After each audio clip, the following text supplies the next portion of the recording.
To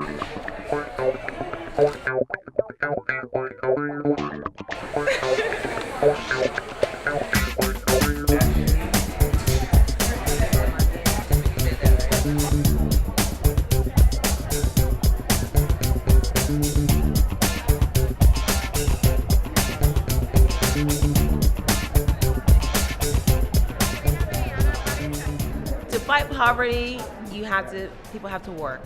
In order to work, they have to have a means to work. And I think in the era now where jobs aren't readily available for them, trades are great. I mean, what I do is a trade, teaching people how to sew, teaching people how to make jewelry, teaching people how to do hair and makeup. Those are things that you can learn without having to go to school and get a degree and make money doing, and there's a need for it. Even though it's a poverty-stricken country, people still go out and they glam up. So offer these services to them, but show them in a way that they can take those services, have a group that come together. I mean, how amazing to have a manufacturing company that's in Liberia or in Africa and spread that to other nations where we can compete with China and say, we can doing the same great products here, and then these people are making money to provide for their families. Their kids can go to school, they can have clean drinking water, they can travel and come here abroad and study.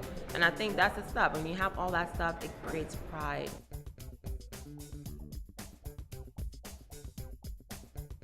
Definitely have to be education. I mean, even before the war, education was a huge thing because I have cousins, friends that, their parents had to choose who was going to go to school to learn everything and who was going to take on the burden of the family and get educated and come back and teach their brothers or sisters. So I think in the age where we're living now, my goal and my dream is to be where if you have 4 kids, all 4 of them can go to school. No one has to be chosen over the other. Education is key because when you're educated, you can fight everything with education, with knowledge. So you're good. You're going to have to work sometimes.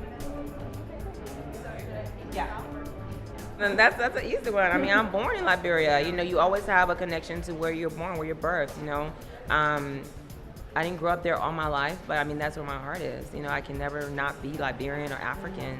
Everything I do, I always have that in the back of my mind, working with Rainbow Town Charity, helping those kids go to school, where I put African influences in my collection or just talk about it all the time. Being proud to be African, even though I live here, is important because so many people get lost and their identities are lost. So even though I live in America, I'm still an African woman and I'm proud of it and I'm doing great things. And hopefully that can overshadow all the negativity we have when people think of Africa.